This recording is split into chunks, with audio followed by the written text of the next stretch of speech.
Alhamdulillah, setiap muslim selalu mengucapkan kalimat ini dengan penuh keyakinan bahwasanya yang telah menentukan kalimat ini dan telah menyuruh kita, yaitu Sang Pencipta Allah, telah menjanjikan dengan janji yang benar, dan Allah tidak akan pernah pungkiri janjinya. Di dalam Al-Quran kekal ditelawakan oleh orang beriman, Innallaha la yukhliful mi'ad. Allah tidak akan pernah pungkiri janjinya. Kalimat sederhana ini mudah untuk diucapkan, menjadi penyebab utama segala kebutuhan kita dipenuhi di roda kehidupan di muka bumi ini. Termasuk keluarnya seseorang dari permasalahan yang sedang dihadapi, sembuhnya penyakitnya, lunasnya utangnya, hilangnya rasa sedih. Semua berkumpul selain daripada makanan, minuman, pakaian, transportasi, udara, air, segala macam. Itu semuanya terkumpul di kalimat sederhana ini, Alhamdulillah. Oleh karena itu teman-teman, jangan pernah berhenti mengucapkan kalimat ini. Kita sayangkan sekali, 33 pun habis sholat, kadang-kadang kita buru-buru. Padahal kalimat ini penentu utama segala kebutuhan kita dipenuhi. Maka lisan seorang muslim selalu mengatakan Alhamdulillah. Naik di mobil, Alhamdulillah. Bisa pakai pakaian, Alhamdulillah. Bisa tidur, Alhamdulillah. Ada makanan, minuman, pasangan, anak-anak, apa saja, Alhamdulillah ala kulli hal. Selanjutnya kita panjatkan salam hormat kita penuh dengan cinta dan rindu kepada utusan Sang Pencipta Allah, sebaik-baik suri tauladan. Semua yang mengikuti manusia terbaik ini pasti mendapatkan kesuksesan, kebahagiaan. Manusia terbaik ini berhasil menjadi suami terbaik, ayah terbaik, anak terbaik, orang tua terbaik, sahabat terbaik, juga pakar ekonom karena mendapat wahyu dari langit, atau seorang saudagar yang sukses, politikus yang berhasil. Semuanya berkumpul pada orang ini, dan buah tidak akan jauh dari pohonnya. Pasti kita akan seperti dia kalau kita mengikutinya. Mengucapkan satu kali salam hormat kepadanya dibalas langsung oleh Allah 10 kali tambahan rahmat. Rahmat Allah ini luas sekali, pengampunan dosa, semua kesalahan kita bisa dimaafkan dengan rahmat Allah. Bahkan tidak ada yang masuk dalam surga kecuali dengan rahmat Allah. Begitu juga dengan peninggian derajat, pemenuhan segala kebutuhan. Maka dengan satu kali mengucapkan salam hormat diberikan 10 rahmat. Kita bisa bayangkan kalau seandainya dibalik saja, dengan 10 kali membaca salam hormat, satu rahmat sudah cukup. Bagaimana dengan satu kali salam hormat kemudian dibalas 10 kali, satu kali salam hormat dibalas dengan 10 kali rahmat. Maka sangat wajar kalau kita selalu mengucapkan salawat dan taslim kepada Nabi besar Muhammad sallallahu alaihi wasallam. Di waktu lowong, di mobil, tunggu lampu merah, antrian membayar di kasir, antrian lift, Allahumma salli ala Muhammad, Allahumma salli ala Muhammad. Ringkas saja dibaca, itu sudah cukup mengundang rahmatnya Allah yang luas. Melanjutkan bahasan sahih hadis qudsi, dan kita akan masuk pada pagi ini insyaAllah hadis ke-76 tentang judulnya keluarnya sebagian orang yang masuk neraka dari neraka. Setelah kita membahas panjang lebar pada pertemuan sebelumnya tentang bagaimana kemahakuasaan Allah dan kemahabesarannya, dia akan menggenggam bumi dan juga menggulung langit pada hari kiamat. Dan itu sudah kita jelaskan panjang lebar tafsir surah Az-Zumar ayat 67 dan banyak hadis-hadis yang kita sudah sebutkan pada pertemuan sebelumnya. Dan yang terakhir kita bahas hadis nomor 75 adalah berbunyi seperti biasa. Saya kalau mau memulai ta'lim kita akan review sedikit apa yang kita pelajari terakhir.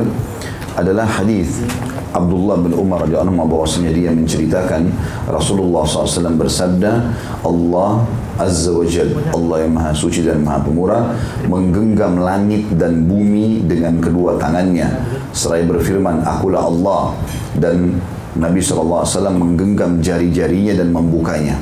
Menggenggam jari-jari dan membukanya. Memberikan gambaran sebenarnya, bukan menggambarkan tangannya Allah, tapi akan seperti itu kurang lebih ya terjadi pada hari kiamat.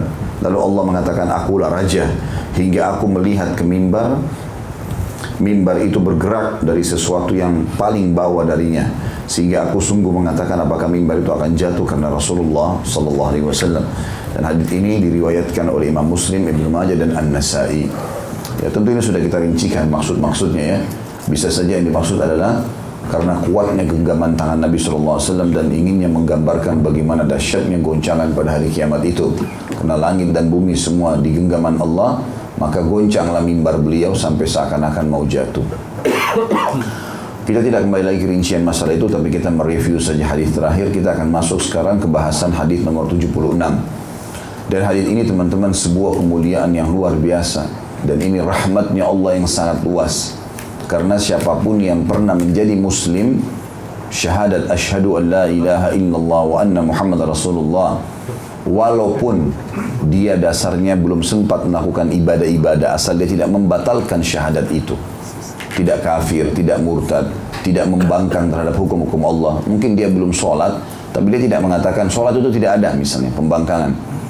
Kalimat syahadat ini bisa jadi penolong bagi dia hari kiamat, walaupun dia masuk neraka dulu, selama dia tidak sempat membatalkannya. Ya, pembatalannya dengan murtad, misalnya dia mengatakan naudzubillah, saya keluar dari Islam, misalnya. Atau dia memang membatalkan dengan banyak hal-hal yang merupakan konsekuensi dari syahadat itu sendiri. Asyhadu an la ilaha illallah, kalimat la ilaha illallah, tidak boleh ada kesyirikan, tidak boleh bergantung kepada selain Allah. Ada bahasan tentang masalah kalimat tauhid ini, ya. Dan wa anna Muhammad Rasulullah, tidak ada keraguan tentang risalah Nabi Muhammad SAW. Dia tahu halal haram, cuma mungkin dia masih malas berbuat ibadah. Maka akhirnya dia masuk ke dalam neraka, tapi dengan kalimat itu bisa membawa dia keluar dari neraka nantinya. Tentu target utama kita, saudaraku seiman, adalah tidak masuk neraka. Jangan masuk sama sekali. Kita masuk surga insya Allah. Dan masuk surga juga kalau perlu tanpa hisab. Karena masuk surga itu ada tanpa hisab, tanpa ditimbang lagi amalnya. Dan ada juga masuk surga dihisab dulu. Ditimbang dulu amalnya, dilihat kalau amal baiknya bagus, lebih banyak daripada amal buruknya, baru dia lolos, gitu kan. Tapi kita bisa tanpa hisab. Bagaimana caranya, Ustaz? Ya, antum banyak bertaubat kepada Allah. Berhenti dari kemaksiatan, mumpung masih hidup. Saya sudah pernah bilang teman-teman, berkumpulnya kita di tempat seperti ini kita tidak programkan sebenarnya sebelumnya. Ya, kalaupun ada undangan, oh iya ada pengajian. Tapi kalau Allah tidak mau, Bapak Ibu tidak akan datang ke sini. Sebagian ulama mengatakan kalau Allah mau ampuni kita, maka Allah akan mudahkan lisan kita beristighfar. Kalau Allah nggak mau, kita akan bisa ucapin. Banyak orang punya peluang mengucapkan istighfar, tapi dia tidak bisa. Sama dengan kalau Allah bangunkan kita di tengah malam, lalu kita bisa sholat. Itu Allah sayang sama kita. Karena kata para ulama, yang paling pertama diangkat dari seorang hamba, kalau dia bermaksiat, keinginannya untuk ibadah. Kalau itu tidak ada dalam diri kita, itu berarti banyak dosa yang mengganjal. Tidak maunya orang sholat, tidak maunya tutup aurat, tidak maunya sedekah, tidak maunya hadir majelis ilmu. Ini adalah disebabkan karena maksiat. Allah nggak akan kasih kepada orang maksiat. Tapi kalau Bapak Ibu dimudahkan oleh Allah, termasuk hadir di majelis ilmu seperti ini, termasuk mungkin akhirnya ya mengerjakan sholat berjamaah misalnya duhur, asar dan subuh tadi misalnya, atau mungkin meluangkan waktu sholat duha, atau mungkin sempat istighfar, atau mengamalkan ilmu yang didapatkan, semua itu berarti karunia Allah SWT. Allah ingin kebaikan buat, kalau tidak nggak bisa.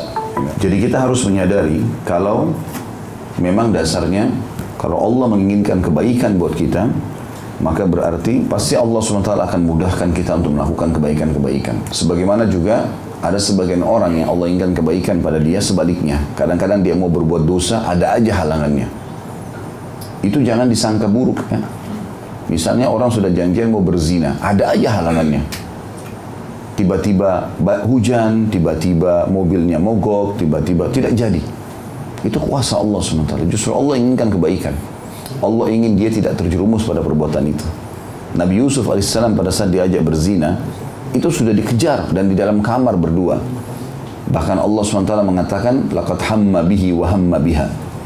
Sudah ada kecenderungan satu sama yang lain. Laula ar-ra'a burhana rabbi. Kalau tidak seandainya Yusuf melihat petunjuk Tuhannya, bisa terjerumus dia. Maka Allah SWT buat dia larikan diri. Walaupun dia juga ada keinginan, tapi dia coba melarikan, menghindar sana, menghindar sini, sampai akhirnya berhasil tidak terjadi pelanggaran tersebut. Ya.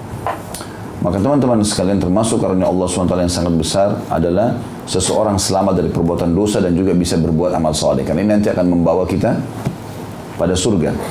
Resep untuk masuk surga tanpa hisab, memperbanyak taubat selama hidup. Taubat sudah selesai. Dan masa lalu teman-teman sudah selesai.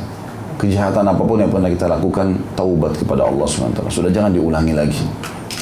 Ya minuman keras, ya zina, ya bohong, ya riba, berhentilah gitu. Sampai kapan tidak mau berhenti nih? Gitu kan? Harus berhenti.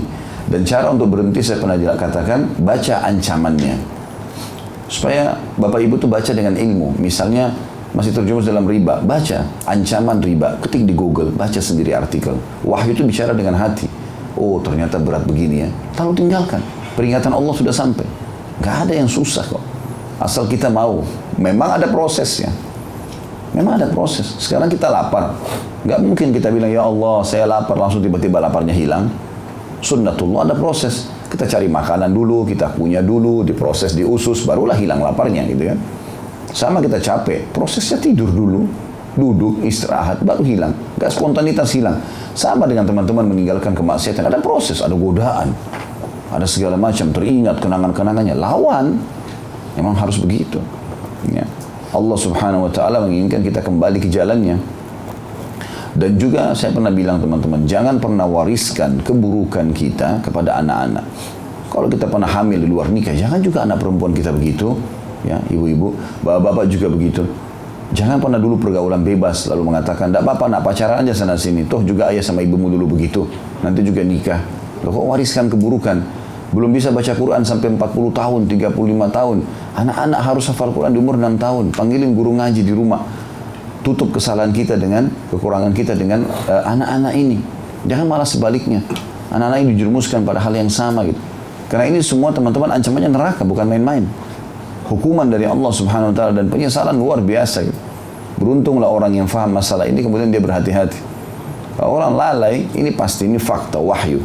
Saya tidak tinggalkan rumah saya, ada istri anak saya di sana, ada pekerjaan yang bisa saya jaga.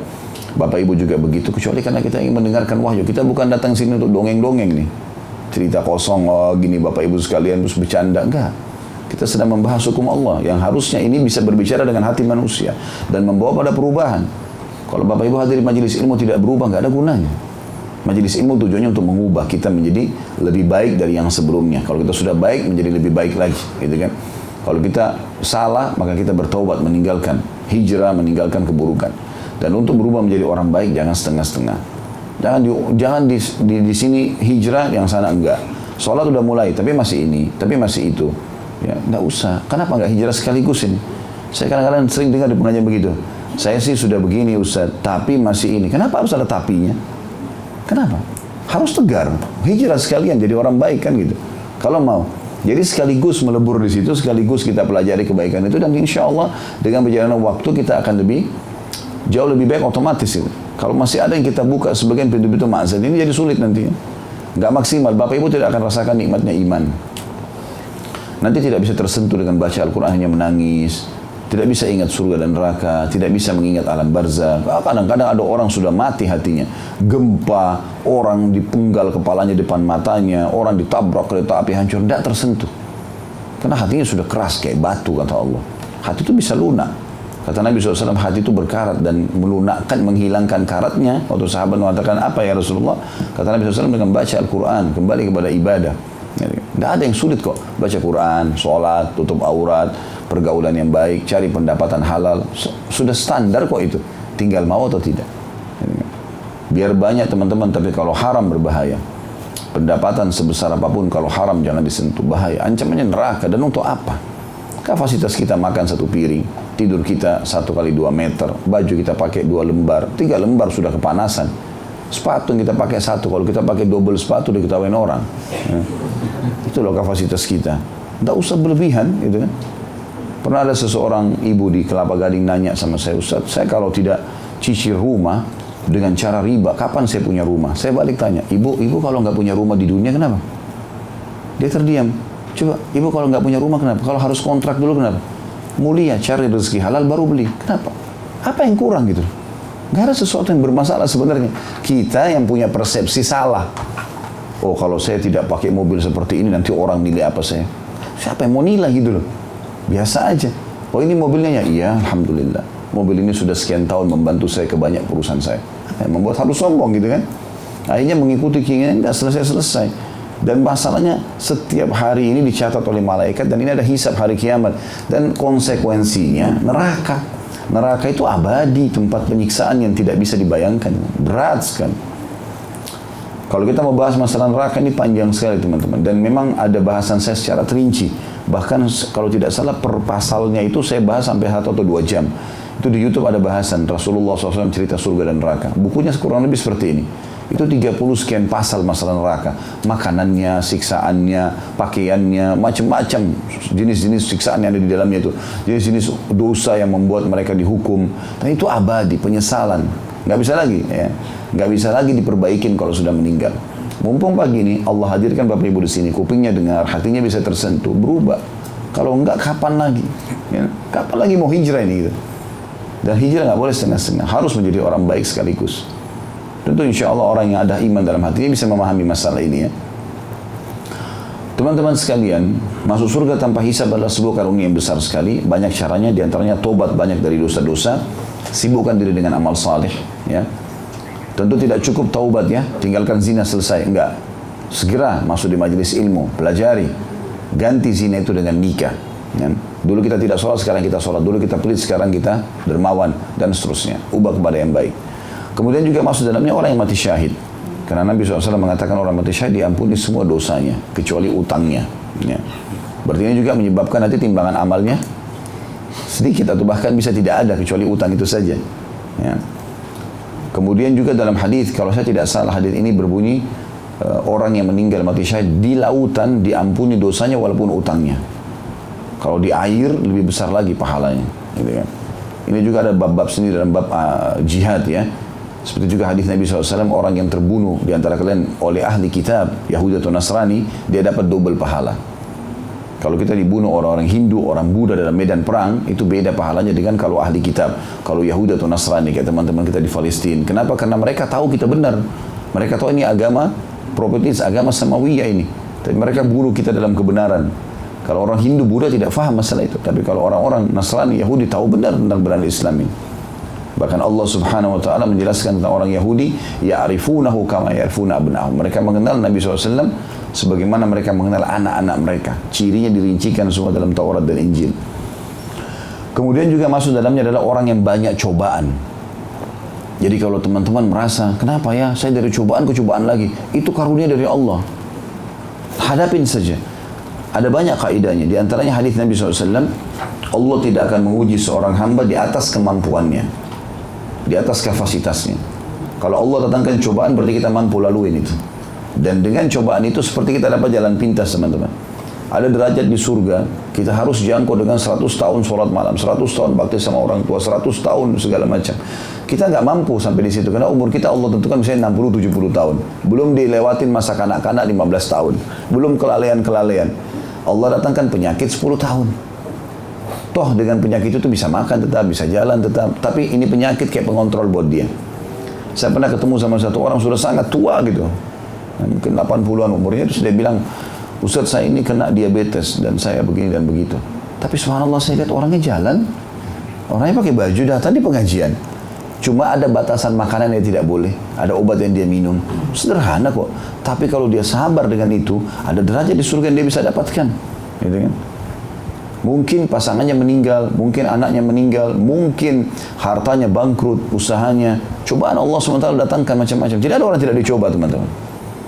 Sebaik apapun kita di muka bumi ini, tetap ada saja orang yang tidak suka sama kita. Tetap ada yang gibah. Siapa di sini yang tidak pernah digibah, teman-teman? Tidak pernah digunjing. Siapa di antara kita tidak pernah difitnah? Siapa di antara kita yang tidak pernah ditipu oleh orang lain? Cobaan itu ada datang. Tapi cobaan ini seperti jalan pintas untuk mendapat derajat tinggi di surga itu. Dengan 10 tahun sakit tadi, dengan beberapa orang tidak bayar utang, dengan begini. Kalau kita tahu hari kiamat, oh ternyata balasannya ini ya. Udah biarin aja kalau gitu orang utang semuanya. Gitu kan. Udah biarin aja dia mau tipu saya, dia mau bicara, terserah. Oh ternyata balasannya ini gitu loh. Sekarang kita disuruh jalan misalnya oleh pemilik perusahaan kita. Jalan ya dari sini ke sana, jalan kaki. Kita nggak tahu apa yang dijanjikan di sana. Hanya jalan kaki misalnya dia mau tes. Coba jalan kaki menuju ke kantor. Begitu ada ke kantor, kita ternyata patuh, kita pakai baju segala macam yang diperintahkan sama dia, lalu kita jalan. Tiba-tiba dikasih jabatan yang tinggi. Lalu kita mengatakan, kalau saya tahu ini balasannya, misal, nggak apa-apa tiap hari saya jalan kaki. Oh tiba-tiba dari staf biasa jadi manajer misalnya, hanya dengan jalan kaki, contoh, misal, seperti itu sederhana sebenarnya. Allah datangkan cobaan dan kita masih bisa laluin. Terbukti orang-orang bisa laluin. Bahkan ada orang subhanallah stroke di atas ranjang masih disuapin oleh orang lain. Allah masih datangkan orang mengurus dia. Suapin dia, urusin dia, masih ada uang bisa bayar rumah sakit. Banyak solusinya gitu kan. Cobaan ini teman-teman, selain daripada meninggikan derajat juga meringkas umur kita di ketaatan. Kalau lagi ada cobaan, kita lagi sakit, teman ajak ke diskotik, nggak mau pergi. Oh, lagi demam nih, lagi meriang. Nah, sebenarnya lagi diringkas. Jadi ada berapa hari pada saat dia sakit nggak tercatat dosa itu. Orang banyak nggak berpikir itu sebenarnya. Allah sedang sayang sama dia. Dengan adanya cobaan tersebut, dia lagi stres misalnya, maka tidak ada pikiran untuk berbuat dosa. Susah, sumpek gitu. Bapak Ibu kalau merasakan sumpek, sedih, nggak ada obatnya sederhana. Wudu, sholat taubat 2 rakaat, nangis sama Allah. Ya Allah bantu saya. Coba habis salam 2 rakaat saja, pelong rasanya hati itu. Nggak ada solusi lain. Bapak Ibu pergi ke diskotik lagi, minum khamr lagi, bicara sama pelacur lagi, tambah masalah itu. Karena seperti api dilempar lagi dengan bensin. Kita butuh air, gitu. Bukan bensin, tambah jadi ini. Gitu. Banyak orang tidak paham masalah itu. Akhirnya karena dia larinya ke sana-sana, makin stres bawa mobil, tabrakan, mati dalam keadaan mabuk. Wa na'udzubillah. Su'ul khatimah. Nggak boleh. Harus kembali ke jalan Allah Subhanahu Wa Taala. Ini kalau mau masuk surga tanpa hisab. Kata Nabi SAW, seorang muslim atau seorang mumin diuji oleh Allah di dirinya, di keluarganya, di hartanya, sampai dia dan keluarganya bertemu dengan Allah tidak tertinggal satupun dosanya. Gak ada hisabnya lagi udah. Karena cobaan itu jadi pembersihan dosa. Semuanya teman-teman. Dalam hadis riwayat Muslim yang lain dikatakan tidak ada sesuatu yang menimpa seorang muslim. Capek, letih, gangguan orang, penyakit, bahkan duri menusuk kakinya atau tubuhnya kecuali jadi pembersihan dosanya. Semua itu. Ada orang gibah kita, senyum. Alhamdulillah. Berarti ada tambahan pahala. Gitu loh. Ya. Ini orang ini gibah saya, gibah juga. Dia dapat dosa, kita dapat dosa. Ya. Tidak boleh orang muslim balas kebodohan dengan kebodohan. Ngapain kita habisin energi kita untuk itu? Orang fitnah kita, orang cari aib kita, biarin aja sudah dengan alamnya. Karena kita yakin ada Allah, nggak usah khawatir. Allah punya cara membalikkan keadaan semuanya. Apa kata Nabi SAW dalam sebuah hadis yang sahih? Ini wahyu. Dan ini sudah dari 1400 tahun yang lalu. Jadi kaidah orang-orang beriman dan berhasil sudah terbukti sampai hari kiamat nanti. Kata Nabi SAW, siapa yang berbuat satu perbuatan yang membuat manusia ridho, tapi itu mengundang murkahnya Allah, maka Allah akan balik keadaan, membuat manusia-manusia tersebut akan membencinya. Tinggal tunggu waktunya saja. Dia atur manipulasi, dia mencuri, dia segala macam, itu Allah benci. Tapi dia buat teman-temannya ridho, dibagi-bagi segala macam. Nanti akan terjadi perkelahian, pertengkaran, pembunuhan di antara mereka. Terjadi hal-hal yang tidak sangka. Allah balik, manusia tidak akan suka sama dia. Sebaliknya, kata Nabi SAW, siapa yang berbuat perbuatan yang membuat Allah ridho dan manusia tidak mau, banyak manusia tidak suka dengan perbuatan, tapi itu perbuatan yang Allah perintahkan, boleh. Maka Allah balik manusia itu menyukai dia. Allah punya cara nantinya. Kita nggak ada waktu untuk mengurus semua fitnahnya orang, syubhatnya orang. Udah, sebenarnya itu peringatan-peringatan datang dari Allah supaya kita benahi diri. Coba pakai resep ini teman-teman. Wudu, sholat taubat, minta sama Allah istighfar, mohon ampun. Bersih itu nanti dengan caranya Allah. Kita daripada habisin energi ini itu ikhtiar boleh, tetapi jangan lupa ini peringatan dari Allah. Ini loh masalahmu di sini sebenarnya. Kalau lagi ada masalah dalam dirimu nih, tobat sama saya perbaikin semua yang lain. Saya pernah kasih contoh teman-teman. Kadang-kadang kita butuh sekali duit. Tiba-tiba dalam kondisi kita lagi cari duit sana sini, ada keluarga yang hubungin, tolong bantu saya begini dan begitu. Sadar nggak teman-teman? Itu sebenarnya Allah yang mengutus dia. Kau mau dapat yang di sana, utangmu lunas, ini bantu. Sekarang kita malah terbalik. Ini orang nggak tahu diri nih. Kita udah butuh duit, dia minta lagi. Gimana Allah mau kasih coba? Hah? Ini bantu, Allah uji. Kadang-kadang cuma butuh 1 juta, kita lagi butuh 100 juta. Ini dikasih, itu lolos. Allah punya cara. Allah punya cara. Caranya luar biasa, tidak masuk di akal gitu kadang-kadang ya. Subhanallah, ini banyak terjadi di lapangan. Banyak sekali contoh-contohnya berhubungan dengan masalah itu. Maka itu resep kalau mau masuk surga tanpa hisab. Tapi kalau Bapak Ibu masih mau mencampur baurkan antara amal soleh dengan dosa, maka berarti siap untuk ditimbang amal. Ya. Dan kalau ditimbang amal, ada risiko. Bisa lolos, bisa tidak. Kalau dosanya 99, ya, pahalanya 98,9, masuk neraka. Tetap masuk neraka dulu. Ya. Itu risiko, gitu kan? Dia kira-kira untuk apa kira-kira? Tidak perlu. Dan subhanallah amal saleh itu teman-teman, jujur, amanah, tanggung jawab, dermawan, ramah, apalah bakti sama orang tua, jenguk orang sakit, apa saja ini yang Allah jadikan sebagai ibadah, Allah suka, pahalanya besar, manusia suka. Dan semua yang dilarang ini, bohong, dusta, ghibah, fitnah, ngambil hak orang lain, semuanya Allah benci. Allah kasih ancaman berat, dibuat manusia juga benci. Tapi Ustaz, saya sudah coba jadi orang baik, ada saja yang tidak suka sama saya. Wajar itu. Yang tidak suka sama antum adalah orang yang tidak sejalan dengan kita. Misalnya kita jujur, yang tidak suka kita memang pendusta. Kalau orang jujur suka, nggak mungkin. Kita mau lurus, kita tidak berzina. Orang tidak suka sama kita memang pezina aja semua. Kalau yang lain enggak. Karena Rasulullah SAW sendiri, manusia terbaik, dibenci oleh orang. Ada yang benci.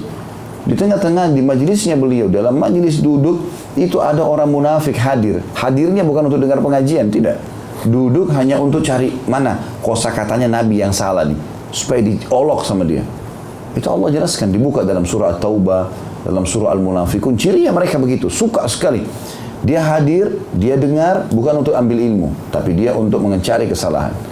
Pernah satu kali, baginda Nabi SAW, di antara contohnya ya, beliau lagi pulang dari salah satu peperangan, ini jihad. Ada orang munafik ikut bukan untuk jihad. Padahal kalau tinggal ditusuk musuh, mati masuk surga tanpa hisab nih. Bukan itu dikejar sama dia. Tidak ada iman dalam hatinya. Dia hadir cuma cari-cari kesalahan Nabi. Nabi SAW ada di kemah beliau, dan ada satu kemah di sebelah kemah Nabi punya orang Ansar. Pemilik kemah ini, yang orang Ansar ini lagi ada di kemah Nabi kebetulan. Nabi SAW mendapat informasi dari sebagian sahabat, untanya beliau hilang. Nggak ada unta Anda ya Rasulullah. Kata Nabi SAW kepada para sahabat, disebarkan di pasukan, coba cari unta saya. Maka sahabat pada nyari unta itu. Rupanya di kemah orang Ansar ini ada orang munafik gitu, yang ikut dari Madinah, pura-pura mau perang gitu kan. Ada di situ, Rasul sudah bilang, ini kayak mengaku Nabi. Masa untanya hilang aja nggak tahu di mana. Yang penting syubhat, lempar sesuatu yang buat orang benci pada Nabi SAW. Itu pada Nabi, utusan Allah digituin. Jadi antum jangan heran kalau ada yang bilang begitu di kantor, ada yang bilang di keluarga, itu ada saja orang hasad itu. Yang penting antum tahu antum benar di real, nggak usah peduli, anggap kayak tidak pernah diucapin, seperti tidak pernah kita dengar, seperti nggak pernah terjadi. Dia akan berurusan sama Tuhannya Allah SWT. Jangan balas kebodohan dengan kebodohan. Ya. Itu perlu digarisbawahi teman-teman. Maka orang munafik ini bilang, kalimatnya menyakitkan sebenarnya. Ini kayak mengaku Nabi. Padahal dia ikut di pasukan Nabi jihad.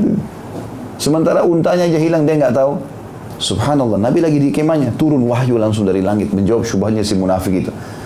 Kata Nabi SAW, ya, telah sampai kepadaku berita wahyu dari langit, dari Jibril AS. Ada seseorang di antara kalian, Nabi di sini akhlaknya tidak sebutin, tuh si fulan kemah sebelah tuh, gebukin. Nabi SAW bilang, ada seseorang di antara kalian yang berkata, ya, ini kayak mengaku Nabi, tapi untanya aja hilang, dia nggak tahu. Gitu. Maka ketahuilah, wahyu telah turun kepadaku sekarang. Ketahuilah aku adalah manusia biasa. Aku hanya bisa menyampaikan apa yang Allah wahyukan kepadaku. Dan sekarang wahyu sudah turun, memberitahukan di mana untaku. Ada di lembah fulan, tadinya ketika kalian terikat di sebuah batang pohon, ambillah, di sana kalian temukan. Maka para sahabat cari, temu betul. Orang-orang beriman bilang apa? Subhanallah, wahyu benar.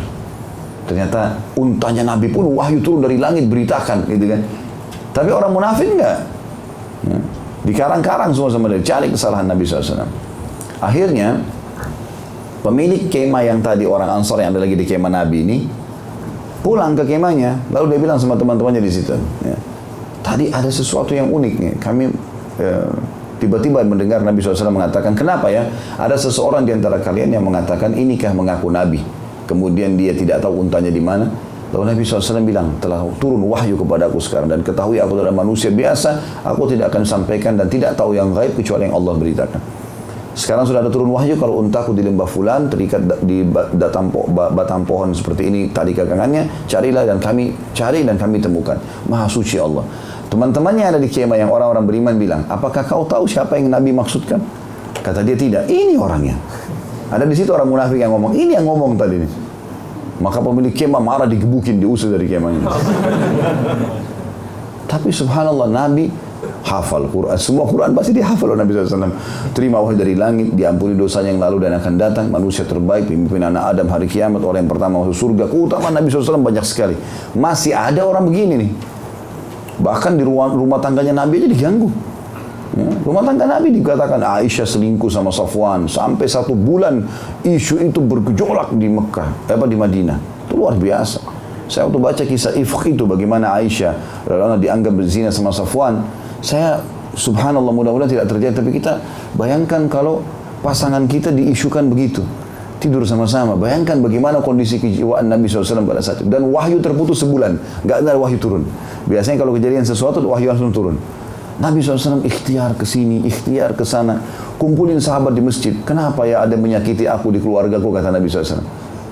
Ada yang menuduh keluargaku, aku tidak pernah tahu kecuali kebaikan darinya. Maksudnya Aisyah, tapi Nabi nggak sebut namanya. Dan juga menuduh sahabatku, maksudnya Safwan, ya aku tidak pernah tahu kecuali kebaikan. Maksudnya orang ini orang beriman dan tidak pernah masuk ke rumahku kecuali denganku. Bagaimana dia bisa selingkuh dengan istriku gitu kan? Gak mungkin. Tapi Nabi bilang dan mencelah, menuduh sahabatku yang aku tidak pernah tahu kecuali kebaikan, dan juga ya dia tidak masuk ke rumahku kecuali bersamaku. Maka ada satu, kebetulan ada dua suku Arab Madinah namanya Aus dan Khazraj. Kepala munafik dari suku Khazraj namanya Ubaidillah bin Abi Salul, penyebar isu ini. Maka ada satu orang dari Aus berdiri, suku Aus ini, mengatakan, ya Rasulullah, kami tahu siapa yang Anda maksudkan. Perintahkan saja kami tebas lehernya. Selesai. Ngapain dibiarin gosip begini? Orang ini benar. Ya. Sekarang kalau orang yang kita hormati digosipin macam-macam, udah ya Rasulullah, tebas aja lehernya, selesai. Kita tahu siapa orangnya kok. Yang dimaksudnya sudah tahu, Ubaidillah itu kan. Lalu berdiri orang dari Khazraj, juga termasuk orang yang berpengaruh, kepala suku di situ bilang, dia berdiri. Akhirnya terjadi keributan nih. Dia tunjuk itu orang Aus. Demi Allah kau bicara begitu karena kau tahu orang itu dari suku kami. Kalau dari sukumu kau nggak akan bicara itu. Ribut nih dua orang. Yang Aus bilang apa? Kau munafik nih, dukung dia. Ribut nih. Akhirnya Nabi SAW mengatakan, sudah, selesai urusannya. Nggak usah dibahas lagi. Tutup majelis ini, anggap saya tidak pernah bicara sama kalian. Nabi turun dari mimbar, selesai. Tapi sebulan itu bergejolak terus ini. Permasalahan ini, dituduh zina. Sampai akhirnya Nabi SAW datang ke Aisyah, bicara baik-baik lagi. Wahai Aisyah, andai saja betul kau lakukan, bertobatlah. Nah, karena Nabi belum dapat wahyu, gitu kan. Kalau betul nih gosip nih, kau taubat. Caranya itu. Kalaupun terjadi perzinahan, taubat. Kalau kau tidak lakukan, yakin Allah akan turunkan wahyu membelamu. Aisyah bilang, saya selama 10 hari atau 2 pekan, beliau tidak bisa makan, tidak bisa minum, karena gosip ini. 2 minggu pertama tidak tahu ini, kalau ada gosip ini. 2 minggu kedua baru tahu gitu kan. Jadi selama sebulan wahyu terputus. Maka beliau bilang, saya sampai tertidur di atas ranjang, tulang-tulang saya seperti lunak semua. Udah luar biasa gosip ini. Malunya keluar di jalan Madinah bagaimana nih? Istri Nabi dianggap selingkuh walaupun tidak benar gitu kan. Jadi semua kita kalau tertuduh, subhanallah, kita jalan buka jendela pun biar orang tidak kenal. Ini orang tahu nggak ya? Orang jadi ketakutan sendiri. Maka akhirnya dia bilang, tiba-tiba saya jadi kuat. Karena ternyata Rasulullah pun sudah mengatakan, kalau kau lakukan bertaubatlah. Padahal Nabi niatnya baik. Maka dia bilang, Aisyah mengatakan, demi Allah saya tidak akan taubat ya Rasulullah, karena saya tidak lakukan. Nah, tidak butuh taubat ini, saya nggak buat ini untuk menenangkan suaminya. Lalu turunlah wahyu membela Aisyah, yang semua ustadz, semua kiai, semua dai yang membahas tentang surah yang turun dalam surah An-Nur, pembebasan Aisyah radhiyallahu anha dari perzinahan tersebut, itu semuanya membaca. Dan sampai hari kiamat, kata para ulama, selama ada orang beriman, Aisyah terus dibela dalam majelis-majelis. Kuasa Allah SWT. Allah punya cara, bukan cara kita. Ya, kalau Allah punya cara, teman-teman, berbeda. Sampai Allah mengatakan terhadap orang yang melakukan tipu daya, innahum yakiduna kaida wa akidu kaida. Mereka mengatur tipu daya, aku pun mengatur tipu daya. Sibukkan diri dengan ibadah, dengan iman. Kalau kita nggak lakukan, orang tanya, enggak, saya nggak buat, selesai dah. Sibuk makan, tidur, yang halal, jalan sama istri, udah nggak usah sibukin dengan gosipinnya orang. Karena kalau kita urus itu habis umur kita, gitu kan. Allah Subhanahu wa taala Maha Kuasa, punya membela orang-orang beriman. Innallaha ma'al ladzina taqaw wal ladzina hum muhsinun. Allah itu selalu bersama dengan orang yang bertakwa dan juga orang yang berbuat kebaikan. Allah punya cara. Ini orang kalau mau yang kedua masuk surga, tapi masih ada timbangan-timbangan. Tapi ini merabah, teman-teman. Lebih baik nggak usah. Dan subhanallah, semua dosa antum itu bisa dimaafkan. Taubat. Di ruangan ini antum bisa niatkan taubat. Imam Nawawi mengatakan syaratnya 3. Meninggalkan dosa itu seketika. Udah, saya berazam sekarang tinggalkan. Selesai. Konsekuensinya apa saya nggak mau tahu. Allah haramkan, saya nggak mau buat. Selesai. Mau godaannya bagaimana? Enggak. Titik. Harus lawan. Nggak boleh lemah ini. Dan ini bahasa-bahasa mengatakan syaitannya kuat nih. Itu sendiri dari syaitan. Nggak boleh bilang syaitan kuat dari mana? Memang cekik kita. Memang menjelma jadi makhluk besar, tarik tangan kita. Kalau tidak zina, saya injak lehermu. Nggak ada kok. Cuma bisikin, ayo buat itu. Nggak, saya nggak mau. Selesai. A'udzubillahi minasyaitonirrajim, dia malah dibakar oleh malaikat. Panah-panah api. Ar-rajim artinya terajam. Kalau kita baca isti'adzah. Kalau masih ada godaan, baca 2-3 kali, insya Allah 5-6 kali selesai kok. Godaannya itu nggak berat sebenarnya, ringan dan mudah sekali. Sama dengan Bapak Ibu mau ibadah, ringan, asal mau saja, mulai aja dulu. Azan ke masjid, berat, tetap ke masjid, saya mau ke masjid. Pulang nanti imannya bertambah. Syaitan kalau mau berhentiin kita ke masjid lagi setelahnya, dia butuh kekuatan lebih cepat. Saya pernah kasih contoh, kita ini sama syaitan teman-teman seperti orang lomba lari. Ya. Kalau kita masih belum mulai, masih di garis start, syaitan ini di sebelah kita selalu bilang, kau nggak kuat, kau nggak mampu, kau nggak gini, supaya kita down. Karena kita belum lari, belum coba. Maka syaitan kalau kita stuck di tempat itu, dia terus godain kita supaya kita tidak melakukan kebaikan. Atau malah kita tidak percaya diri. Atau ada orang masuk masjid tidak percaya diri. Apa masalahnya? Masuk masjid sholat, berbaur sama kaum mukminin, gitu kan? Tapi seperti itu syaitan goda. Tapi kalau Bapak Ibu sudah mulai lari, syaitan untuk menggoda kita, dia harus lari juga. Minimal kecepatannya seperti kita. Kalau dia mau kalahin kita, dia harus lebih cepat. Nah, di sini mulai dulu ke masjid. Mulai dulu. Kita kalau mulai itu seperti orang sudah mulai lari. Syaitannya kelabakan juga tuh.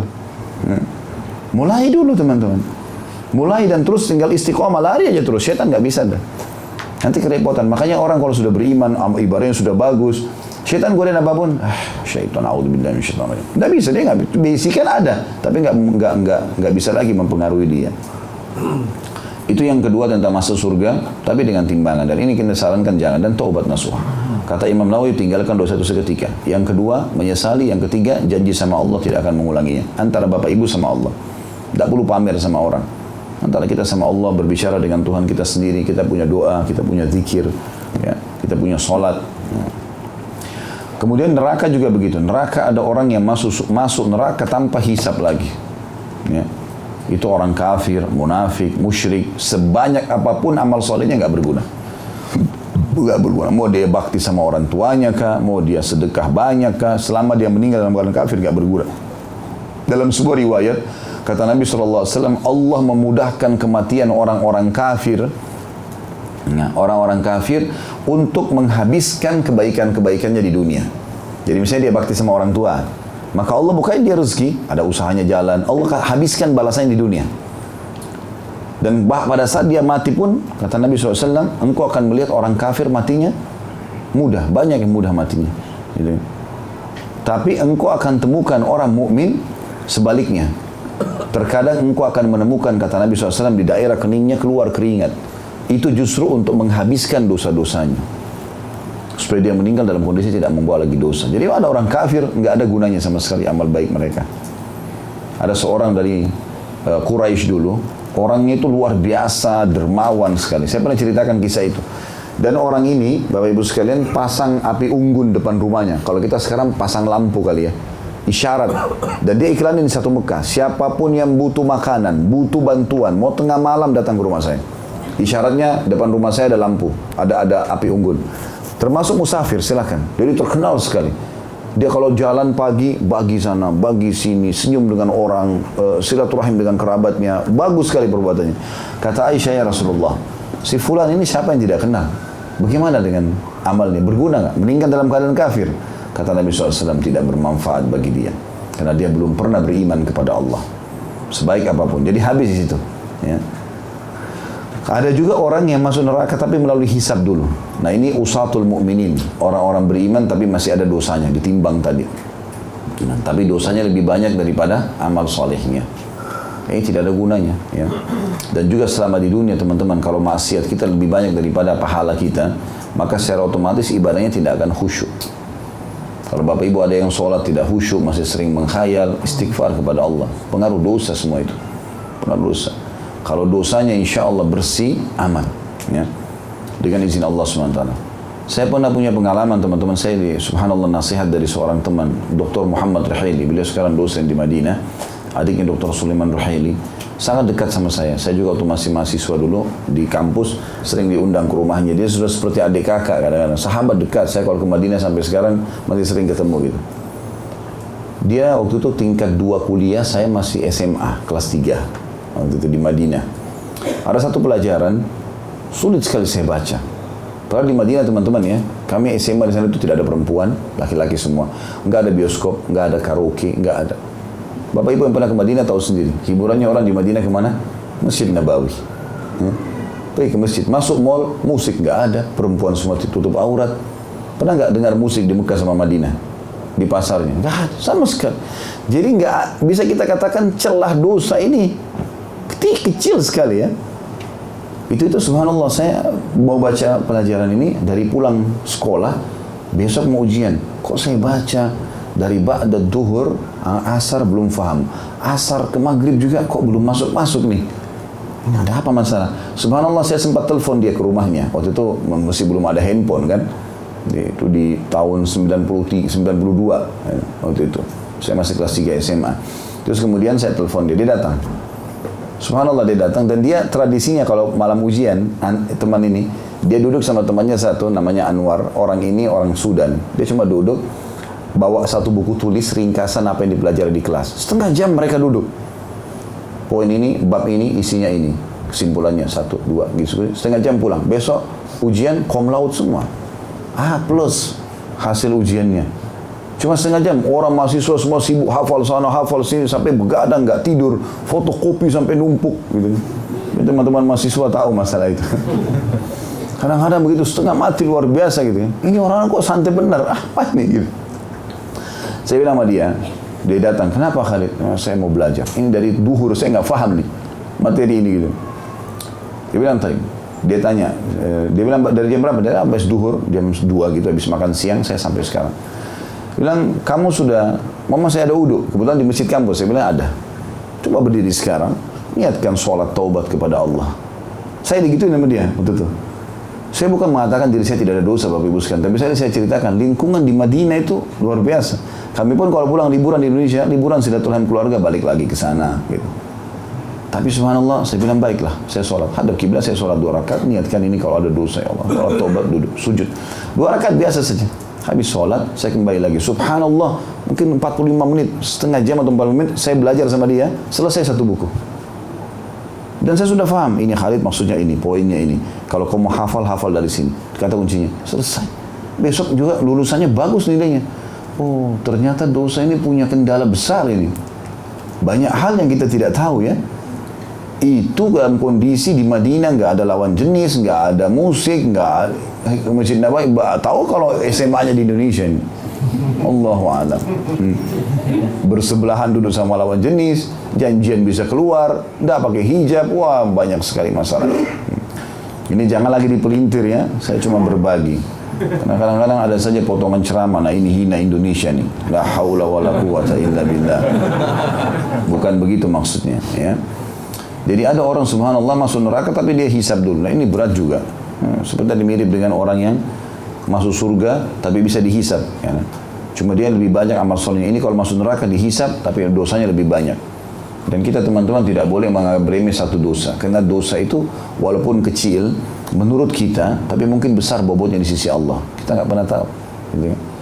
Kata Nabi SAW, kita pernah bahas hadis itu kalau nggak salah. Ada orang masuk neraka gara-gara pernah berkorban untuk patung berhala seekor lalat. Kalau masih ingat hadisnya begitu. Kata Nabi SAW, ada 2 orang yang melewati satu kaum. Kaum itu lagi nyembah-nyembah berhala. Dan setiap ada orang lewat di kampung itu, di negeri itu, pasti disuruh kasih sesembahan buat patung. Maka yang satu disuruh kasih sesembahan, maka dia pun kasih. Yang satunya, dia bilang saya tidak punya apa-apa. Gitu kan. Maka yang satunya disuruh kasih sembahan, dia tidak mau. Nggak boleh, ini syirik kepada Allah. Maka dibunuh dia. Mati syahid masuk surga lah dia. Karena dibunuh oleh orang-orang itu, dipaksa buat syirik, dia nggak mau. Orang yang kedua kena ketakutan, lalu dikatakan oleh kau, ajukan sesuatu, berikan. Dia bilang saya nggak punya harta. Kata orang-orang kampung itu, berikan patung kami walaupun hanya seekor lalat. Dicari sama dia lalat, lalu kemudian ditangkap, dikasih ke patung itu. Ini diloloskan dia, misalnya diniatkan. Begitu dia jalan meninggal dunia, masuk neraka. Karena sempat berbuat kesyirikan, memberikan sesajen pada patung. Nggak boleh. Orang menyembelih untuk Allah Subhanahu wa taala, bagikan kepada kerabat, orang miskin. Ada hukum syariatnya. Tapi seperti itulah. Jadi kadang-kadang teman-teman dosa kita nggak tahu. Dari mana kita tahu? Kita lihat yang haram dosanya sudah 10 tahun. Allahu a'lam. Kita harus bersihkan. Ulama merincikan itu dari hadis-hadis berhubungan dengan keutamaan, misalnya puasa hari Arafah.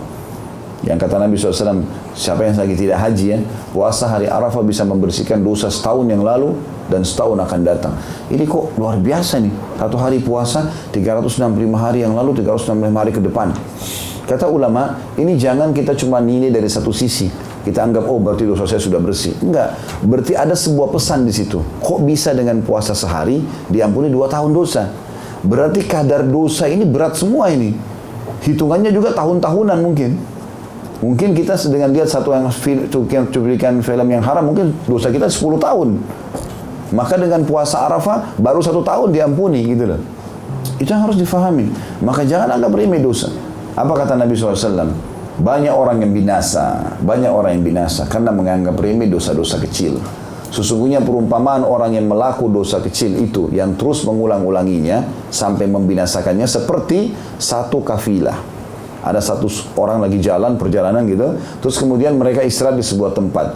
Lalu tukang masaknya sudah mulai mau masak, tapi dia butuh ranting-ranting kayu untuk membuat api. Maka digerakkanlah seluruh orang di kafilah itu untuk mengumpulkan ranting-ranting. Datanglah setiap orang membawa ranting-ranting, lalu ditumpukinlah sehingga menjadi tumpukan kayu yang banyak. Lalu dibakar, kemudian bisalah mereka menyalakan api untuk masak. Kata Nabi SAW, ranting-ranting itu ibaratnya seperti dosa-dosa kecil yang terus dilakukan. Jadi nanti satu nggak kelihatan, tapi karena sebanyak yang dikerjakan dan bertumpuk setiap hari diulangi, maka akhirnya menjadi seperti ranting yang bisa membakar. Dosa kecil pun membinasakan. Ya.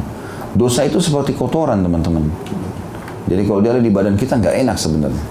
Sudah mulai memunculkan rasa nggak enak, nggak nyaman. Dan amal soleh terbalik. Itu yang kata Nabi SAW, kalau orang berbuat amal soleh, ya, maka Allah akan titikkan dalam hatinya satu cahaya. Kalau dia buat lagi amal soleh, satu cahaya lagi. Dia amal soleh, satu cahaya lagi. Sampai nanti kalau dia sibuk dengan amal soleh, dari sunnah ke wajib, terus-terus dia kerjakan, maka hatinya akan terang benderang, penuh dengan cahaya amal soleh itu. Dan kalau sudah mencahayai dirinya, ya hatinya dan dirinya, maka dia bisa memberikan cahaya itu kepada orang lain. Artinya kalau dia pun menasihatin, dia meluruskan, dia apa saja berjalan sama orang, semuanya bisa berefek pada orang-orang itu. Dan sebaliknya kalau orang berbuat dosa, Allah titikkan dalam hatinya satu titik hitam. Kalau dia tobat dibersihkan. Kalau dia buat lagi dosa, satu titik lagi. Ada orang terus buat dosa, diulang-ulangin, tidak berhenti-berhenti, sampai hatinya menjadi hitam kelam. Bahkan bisa lebih keras daripada batu. Ini yang tadi dibilang. Kalau yang saya bilang tadi, kalau seandainya ada orang yang hatinya sudah keras, teman-teman, banyak dosanya, biar orang dipenggal depan matanya, biar orang kena tsunami, gempa, ketawa-ketawa aja dia. Nggak ada bekasnya. Padahal itu peringatan dari Allah. Kadang-kadang kita orang beriman dengar guntur saja sudah ketakutan. Ya. Mungkin kita lihat petir.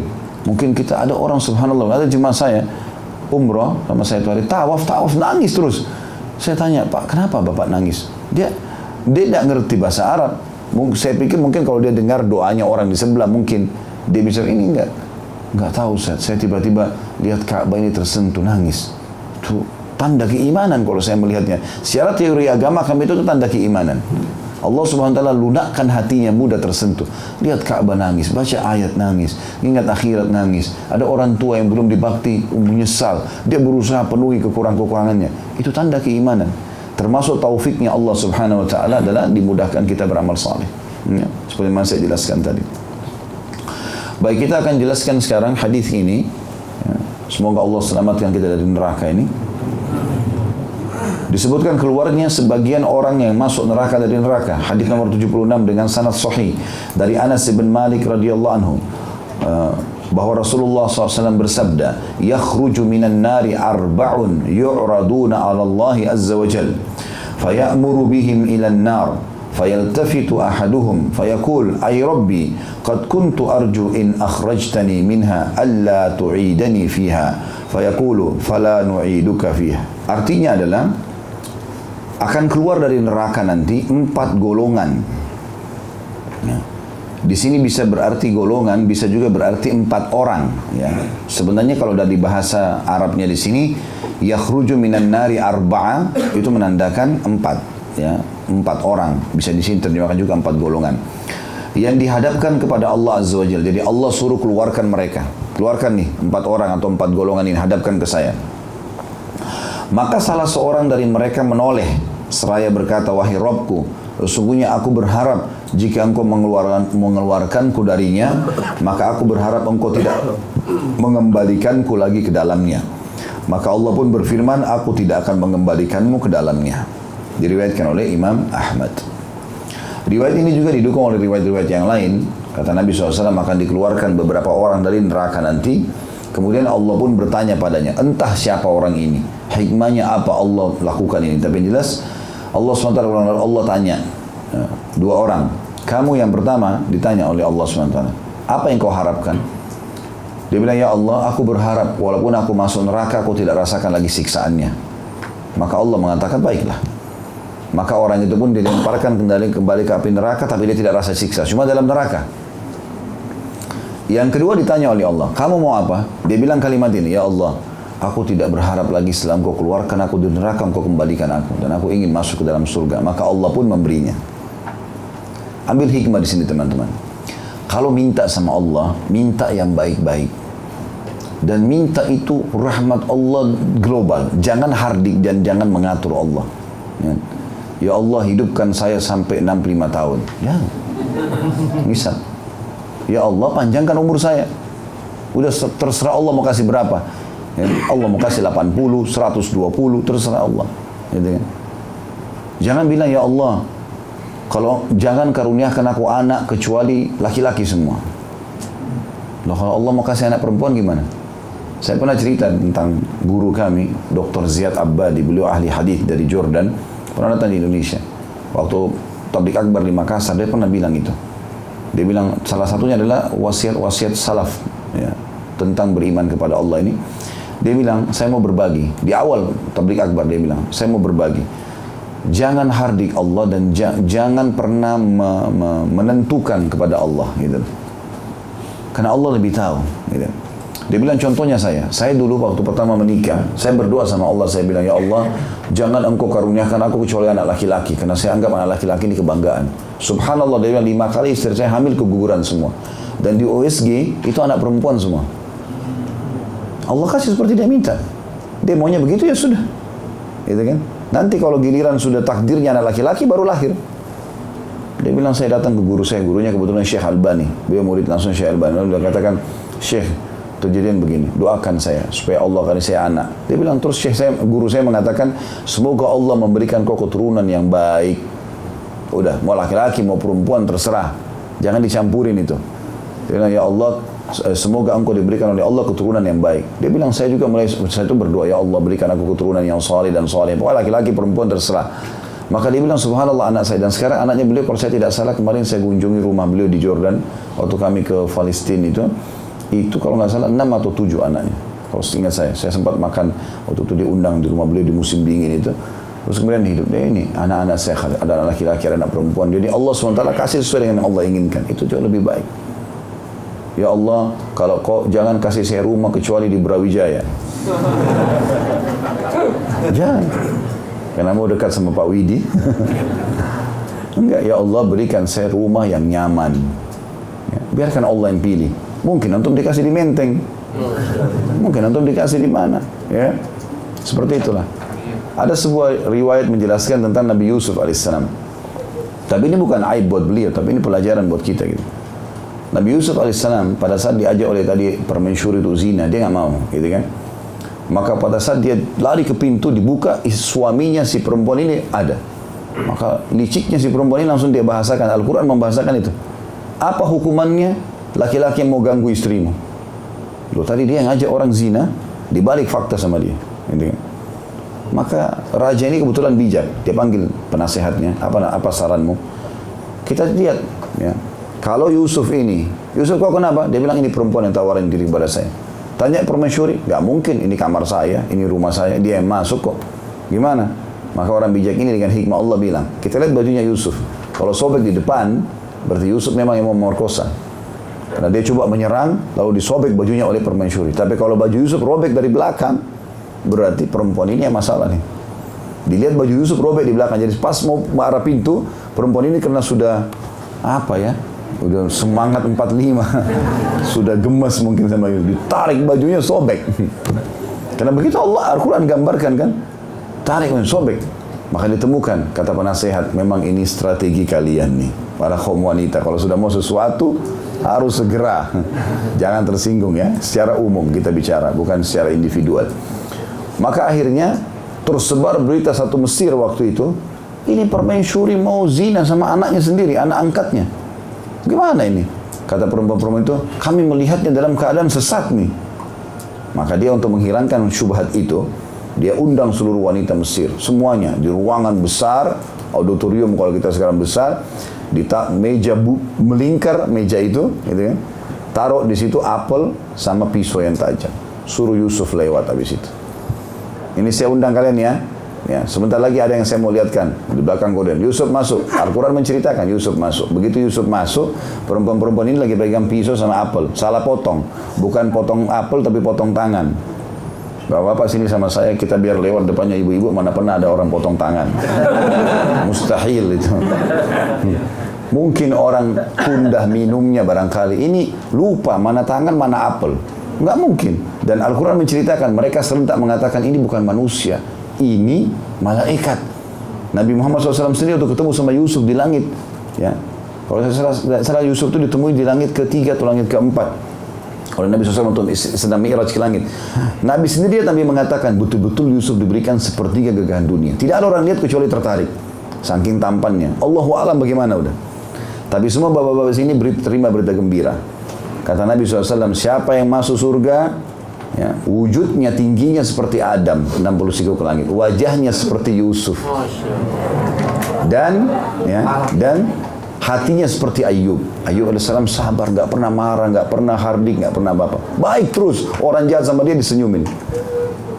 Maka yang jelek-jelek nggak usah khawatir. Aman, cuma selama di dunia itu. Walaupun jelek, Allah datangkan orang yang suka kejelekan itu, nggak apa-apa. Nanti ada orang yang mau jadi istri. Yang jelas Yusuf alaihissalam waktu itu, waktu sudah lewat, orang semua pada potong tangannya nih.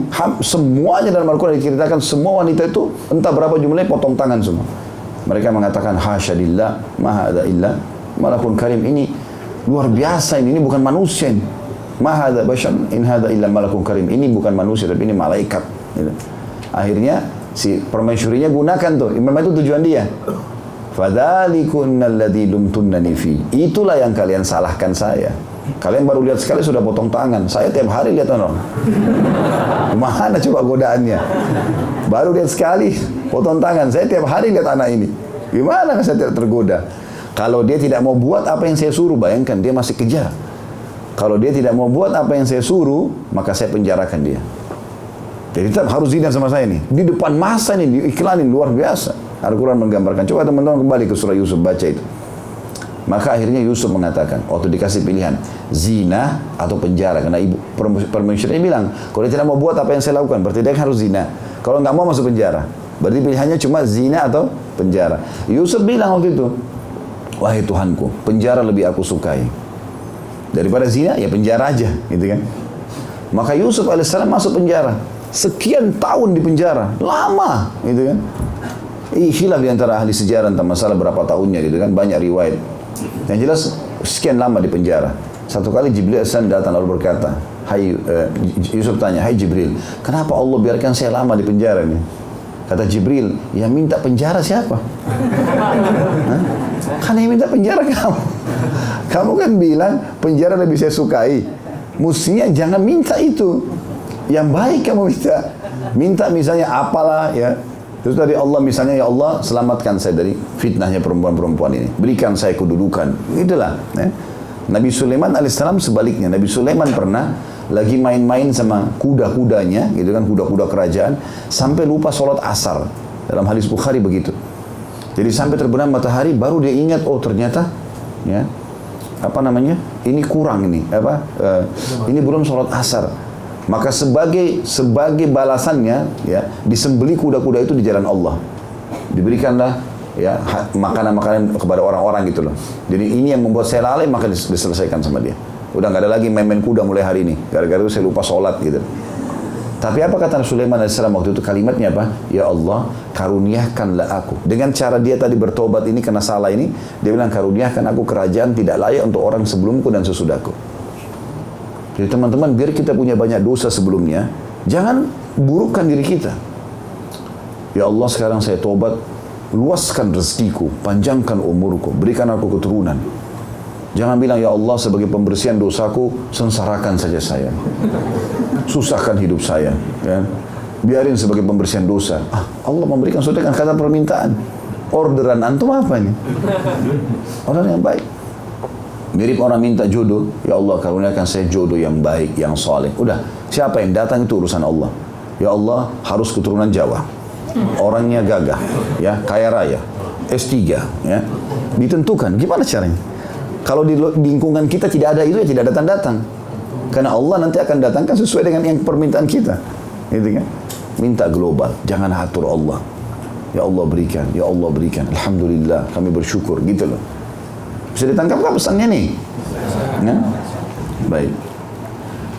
Maka ini diantara riwayat yang membantu atau melengkapkan riwayat ini. Jadi riwayat ini tidak berdiri sendiri, tidak pada riwayat lain gitu ya. Dari riwayat tadi yang kedua saya katakan, Allah SWT keluarkan 2 orang dari neraka. Satu ditanya oleh Allah, kau mau kemana? Apa yang kau inginkan? Ya Allah, kalau dia pikir dia ahli neraka, dia tidak akan dikeluarkan. Ya Allah, kalau kau kembalikan saya ke neraka ini, ya, saya tidak dirasakan pedihnya siksaan. Allah kabulkan, dilempar kembali, nggak ada sakit, tapi abadi di sana. Yang satu pinter nih, ya. Kau mau apa? Ya Allah, setelah kau keluarkan saya jangan dikembalikan lagi. Allah bilang baiklah, masuk surga. Sesuai dengan permintaannya. Maka minta yang baik-baik sama Allah. Walaupun di depan mata kita buruk teman-teman, itu dengan hikmah Allah Subhanahu Wa Taala. Apapun sifatnya, ada orang datang menipu kita.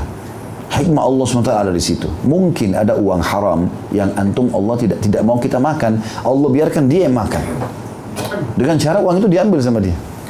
Kadang-kadang kita tidak tahu hikmah Allah SWT. Sangka baik dengan Allah itu penting. Ya.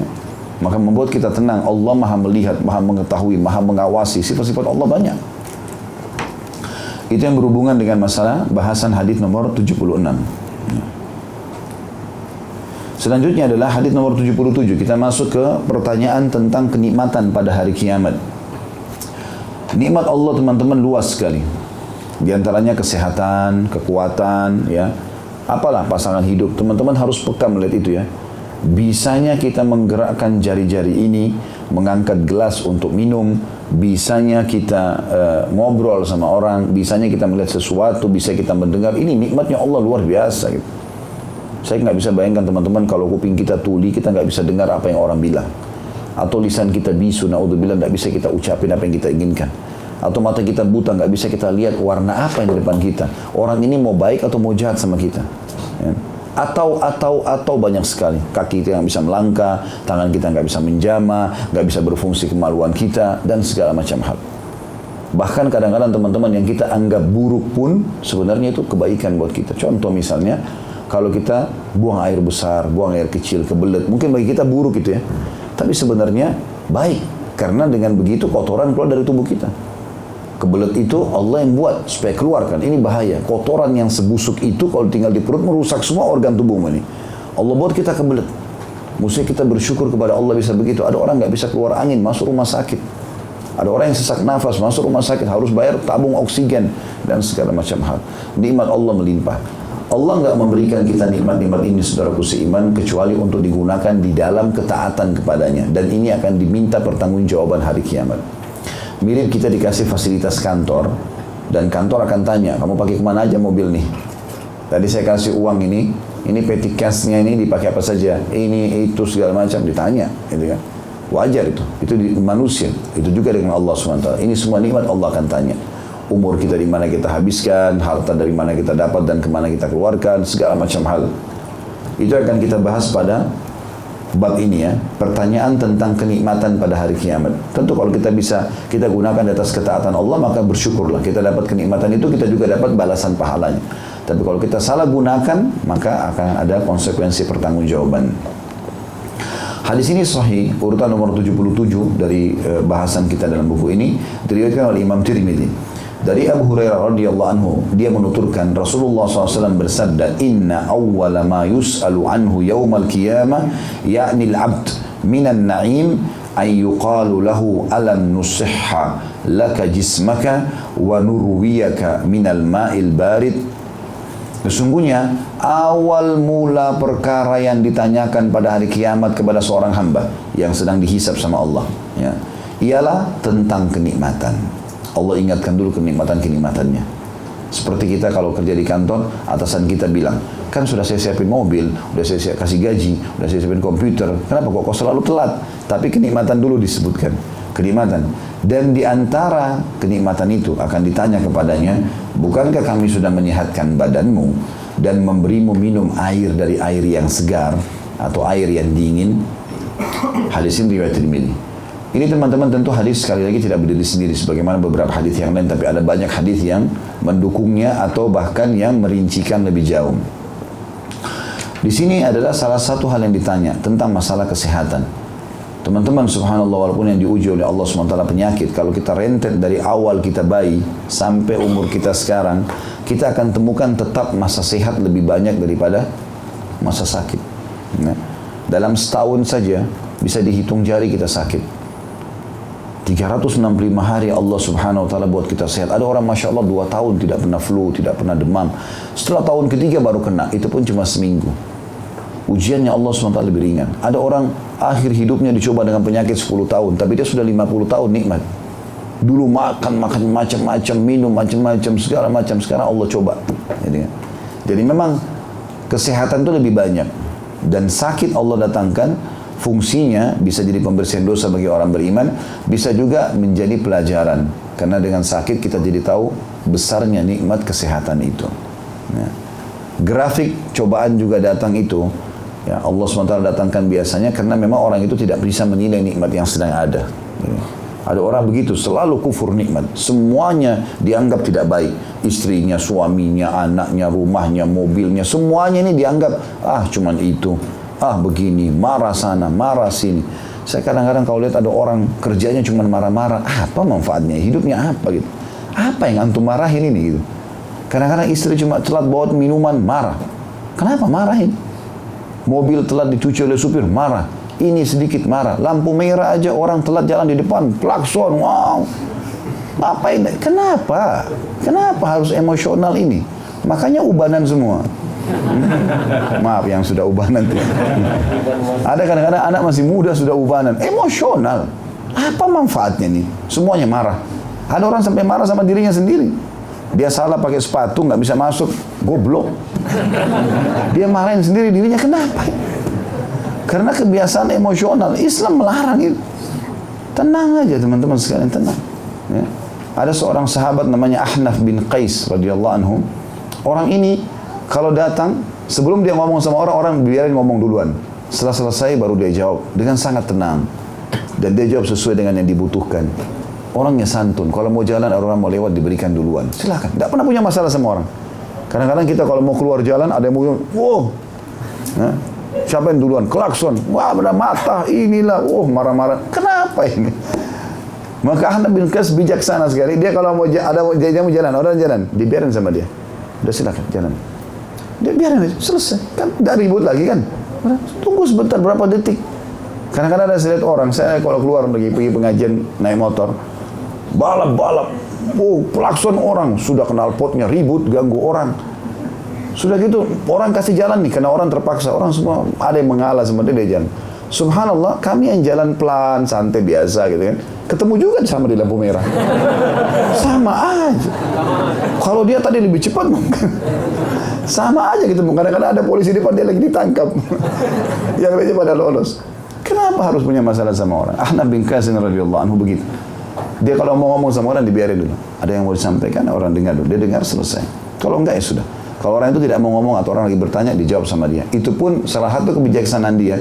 Kalau ada orang sedang bicara, dibiarin sampai selesai dulu. Kadang-kadang teman-teman orang bertanya sama kita, pertanyaan itu sebenarnya panjang dijelaskan sama dia, tapi kalau kita tunggu sampai akhir, pertanyaan yang dia lontarkan sebenarnya tidak sebesar itu. Dia ceritakan panjang lebar masalah rumah tangganya, masalah. Kalau kita cut di situ mungkin jadi panjang bahasan. Tapi ternyata setelah closing terakhirnya, apakah sah kalimat cerai suami saya? Baik, itu yang butuh dijawab saja. Jadi yang tadi ini ribut sudah 3 hari, nggak keluar sama-sama, mertua sudah terlibat. Ini semua historinya saja. Nggak usah itu. Poinnya apa? Ada orang ngomong, Dengar dulu, apa terakhir? Poinnya apa orang ini? Oh poinnya ini. Jawab sesuai dengan itu saja. Ada orang kadang-kadang, oh selesai ngomong panjang lebar, kamu tahu nggak? Oh saya nggak tahu. Tapi kalau kita cut di tengah-tengah bisa jadi panjang kan gitu. Itu waktu dia orangnya begitu, Ahnaf bin Qais radhiyallahu anhu, luar biasa gitu. Sampai Nabi SAW lihat, Nabi mengatakan, di dalam dirimu ini ada dua sifat yang Allah telah berikan kepada kamu. Dia bilang, ya Rasulullah, apakah Allah memang sudah kasih saya fitrah atau saya belajar untuk mendapatkannya? Kata Nabi SAW, Allah bebankan kepada kamu. Gitu. Itu adalah kebijaksanaan ya, dan ketenangan jiwa dalam mengambil keputusan. Gak buru-buru, gak tergesa-gesa, gak emosional. Semuanya orang salah gitu loh. Dia benar sendiri. Jadi ini bahaya sekali teman-teman kalau tidak dikontrol. Dan ini sifat yang baik. Ya. Bahkan kata Nabi SAW dalam sebuah hadis dihasankan oleh para ulama, al-anatu minar rahman wal ajalatu minas syaitan. Al-anat itu apa? Kedewasaan, kebijaksanaan, ya, tenang dalam mengambil keputusan itu dari Allah. Dan terburu-buru dari syaitan. Tapi di sini kita harus bedakan teman-teman ya, ada bedanya terburu-buru dengan cepat. Kita juga dalam Islam tidak boleh lambat. Bukan tadi yang kita bahasakan itu, berarti harus lelet. Ya. Akhirnya kita biarin lewat dulu di 100 mobil baru kita jalan. Bukan begitu. Islam memerintahkan kita cepat. Nabi SAW itu dikatakan cirinya kalau berjalan seperti turun dari bukit. Tidak pernah lama-lama Nabi. Nabi SAW jalan cepat. Menyelesaikan masalah cepat, selesai. Tapi benar. Ya. Ini beda dengan terburu-buru. Al-ajalah ini, buru-buru ini tidak jelas. Nggak jelas sasarannya. Ya. Belum selesai pekerjaan, belum ini, belum itu, sudah langsung berjalan. Nah ini yang dimaksud dengan itu. Makanya semua teman-teman harus difahami. Baik. Salah satu hal yang ditanyakan nanti hari kiamat adalah menyehatkan badan. Allah menyehatkan badan. Maka bagaimana kita menggunakannya? Pada saat saya dalam riwayat yang lain juga dikatakan, gunakanlah 5 perkara sebelum 5 perkara, diantaranya kesehatanmu sebelum kau sakit. Ya. Sebelum kamu sakit. Sakit juga ini bermanfaat sekali bagi orang beriman, karena tadi pembersihan dosa, peninggian derajat, juga mengingat tentang besarnya nikmat. Kalau kita lagi meriang, lagi demam, ada depan kita orang lagi minum minum air es misalnya, maka kita melihat, oh kalau saya sehat rupanya bisa kita begitu ya. Maka kita bisa mensyukuri nikmat itu. Dan di sini juga diantaranya adalah diberikan minum air dingin. Jadi air dingin itu termasuk nikmat Allah yang Allah akan tanya. Saya sudah berikan kau air dingin, digunakan dalam ketaatan enggak? Haus menghilang dan seterusnya. Tentu Allah SWT akan banyak tanya nikmat, bukan cuma ini ya. Banyak sekali yang akan ditanya Allah SWT. Jadi umur, masa muda. Dalam hadis lain kata Nabi SAW tidak akan beranjak kaki seorang hamba hari kiamat sampai ditanya 4 perkara. Umurnya di mana dia habiskan, waktu-waktulah. Ini per detik ini dipakai di mana? Ya. Orang beriman itu selalu bermanfaat dari detik ini ke detik itu. Ditanya nanti hari kiamat sampai kita meninggal dunia. Ya. Dan itu Allah SWT mulai bebankan hukum setelah balik sampai kita meninggal. Kemudian juga ditanya tentang badannya, ya, di mana dia gunakan, hartanya, dari mana dia dapatkan, kemana dia keluarkan. Ini garis bawah ini, karena satu-satunya dari 4 pertanyaan ini, itu yang ditanya 2 adalah harta. Dari mana sumbernya? Halal enggak? Kemana kau keluarkan? Ada orang sumbernya haram, keluarkan juga haram. Hasil curian dipakai berzina. Maka ini paling berat. Ada orang sumbernya halal, tapi dikeluarkan haram. Dia kerja benar halal, tapi dipakai kepada perzinahan juga. Atau misalnya foya-foya dan seterusnya, atau mabuk-mabukan. Maka ini juga tidak boleh. Ada juga orang sumbernya haram, dikeluarkan ke halal. Ini juga tidak boleh. Hasil curian diumrohin orang tuanya, nggak bisa. Itu menambah dosa. Dalam sebuah hadis lain dikatakan, ya, siapa yang menghajikan atau mengumrohkan orang dari harta haram, maka itu hanya akan menambah. Setiap doanya orang itu pun kalau didoakan di sana akan menambah masalah buat dia. Karena itu uang haram, nggak bisa. Ya, jadi itu tidak boleh. Maka ini semua akan ditanya hari kiamat nanti. Dari mana sumbernya, kemana kau keluarkan? Makanya Nabi SAW mengatakan, ni'ma malus salih fi yadi abdis salih. Yang paling baik dalam masalah harta adalah sumbernya bagus, berada di tangan orang soleh. Sumbernya soleh, berada di tangan orang soleh. Karena dia hanya tahu uang ini dikeluarin mana nih, manfaatnya apa? Ini lunasin utang orang, sedekah, ya, bangun masjid. Pokoknya semua kebaikan atau kebutuhan dia yang mendasar, maka tidak ada sesuatu yang haram. Dia jaga sumbernya, dia juga jaga pengeluarannya. Gitu kan? Begitu juga dengan masa muda, ya akan ditanya Allah SWT sebelum masa tua, karena ada energi ekstra yang Allah berikan di masa muda itu. Maka ini juga masuk dalam bahasan ini tentunya. Allahu a'lam. Ini bahasan kita teman-teman sekalian. Oleh karena itu di poin ini harus memperbanyak syukur kepada Allah Subhanahu Wa Taala. Bagaimana kita menilai semua nikmat Allah Subhanahu Wa Taala. Bisanya kita ngobrol sama istri, sama suami, bisanya kita mengenakan pakaian, bisanya semua hal-hal yang kecil, menghirup udara, melihat, menangkap cahaya di mata, mendengar suara di kuping. Semua ini teman-teman sekalian adalah nikmat Allah yang besar. Tugas kita gunakan di atas ketaatan Allah dan bersyukur. Itu saja. Jangan dipakai dalam kemaksiatan kepada Allah Subhanahu Wa Taala. Ini bahasan kita 2 bab ini insyaAllah, dan pertemuan akan datang kita akan bahas peringatan terhadap orang yang meremehkan untuk beramal demi akhirat. Itu nanti insyaAllah pertemuan akan datang. Mudah-mudahan bermanfaat insyaAllah, dan semoga seluruh amal yang pernah kita kerjakan, yang sedang kita kerjakan dan akan kita kerjakan sampai menjelang ajal datang nanti diterima dengan pahala yang sempurna. Dan semoga seluruh dosa tidak terkecuali yang pernah kita lakukan sengaja tidak sengaja, kecil ataupun besar, samar ataupun nyata, semua diganti oleh Allah dengan kemahamurahnya menjadi pahala. Begitu juga kedua orang tua kita dan seluruh muslimin dan muslimat yang hidup dan juga sudah meninggal. Ya Allah, jadikan Indonesia sebagai negara yang aman, tentram, damai. Seluruh umat Islam di bawah naungan ukhuwah Islamiyah. Diangkat perselisihan di antara mereka dalam hal ibadah, mereka kembali kepada Al-Quran dan Sunnah. Dan semoga Allah mengaruniakan kita pemimpin Muslim yang adil, yang kembali kepada Al-Quran dan Sunnah, dan memberikan hak seluruh masyarakat Indonesia, Muslim ataupun non-Muslim. Dan semoga saja Allah melunasi utang negara ini dengan semudah-mudahnya dan membukakan rezeki dari seluruh penjuruhnya. Dan semoga Indonesia menjadi contoh bagi negara-negara yang lain. Tidak pernah lupa kita doakan saudara kita di Palestina, di Syria, di Yaman, di Irak, di Myanmar, di Ahsa, dimanapun mereka berada yang sedang tertindas. Semoga Allah ikhlaskan niat mereka, terima para syuhada mereka, mulakan Islam di tangan mereka dan tangan kita semua, dan semoga Allah ikut sertakan kita bersama mereka di pahala, baik dengan doa, dengan harta juga dengan jiwa kita. Dan tidak lupa juga semoga Allah menolong saudara kita di Lombok, di Palu, dan di beberapa tempat yang sedang Allah uji. Semoga Allah terima para syuhada mereka, dan Allah kembalikan seluruh yang mereka butuhkan dari harta mereka yang sudah hilang, kerabat mereka juga yang sudah meninggal. Dan semoga juga Allah ikut sertakan kita bersama mereka di pahala, baik dengan jiwa kita atau dengan pertolongan badan kita, harta juga doa kita. Dan terakhir semoga Allah menyatukan kita semua di surga Firdausnya tanpa hisab, menyatukan kita dalam majlis ilmu yang mulia ini. Wa sallallahu nabiyana Muhammadin walhamdulillahi rabbil alamin. Subhanakallahumma bihamdika asyhadu an la ilaha illa anta astaghfiruka wa atubu ilaik. Wassalamualaikum warahmatullahi wabarakatuh.